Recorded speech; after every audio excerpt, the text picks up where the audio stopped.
Everyone, একটা কথা আছে, যাদের আছে তারা খায় না, যাদের নেই তারা পায় না। ব্যাপারটা এখন এমনই হয়ে গেছে।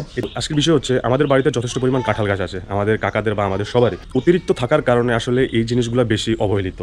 এই যে এই কাঁঠালটি একদম পেকে জমে গেছে, দেখতে পাচ্ছেন।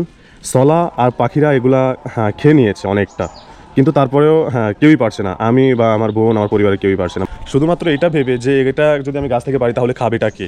সেই জন্যই আসলে পারছে না। তো পাখিদেরও রিজিক আছে সেটা ভেবে আসলে কাঁঠালগুলো আমরা গাছেই রেখে দিই, যতক্ষণ পর্যন্ত সলা অথবা পাখিরা খেতে পারে ততক্ষণ পর্যন্ত ওরা খায়।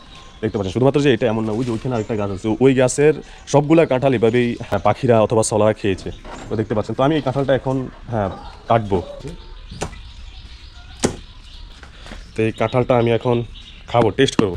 গাছ দেখতে পাচ্ছেন, আমি ও চাচাতো ভাইরা মিলে কাঁঠাল খাচ্ছি আমাদের গাছের, যেটা পাকার পর হাফ খেয়ে ফেলেছিল সলা। আর ওই কাঁঠালটা যথেষ্ট মিষ্টি। ওমর, কেমন মিষ্টি নি? মিষ্টি নেই ফিরোজ? অনেক মিষ্টি। গাছ দেখতে পাচ্ছেন, অনেক মিষ্টি। মানে এমন না যে কাঁঠালগুলো ভালো হয় না এই জন্য আমরা খাই না, না এমন না। আমাদের গাছের সবগুলো কাঁঠালই মোটামুটি ভালো। ওই যে অনেক থাকার কারণে আসলে এগুলো খাওয়া হয় না। আসলে অনেক মিষ্টি। দাদা যখন ছিল, দাদা এগুলো বিক্রি করতো, কিন্তু আমরা আসলে ওই যে অলসতার কারণে নিজের রেপুটেশনের কথা ভেবে আসলে এগুলো বিক্রি করে না আর কি।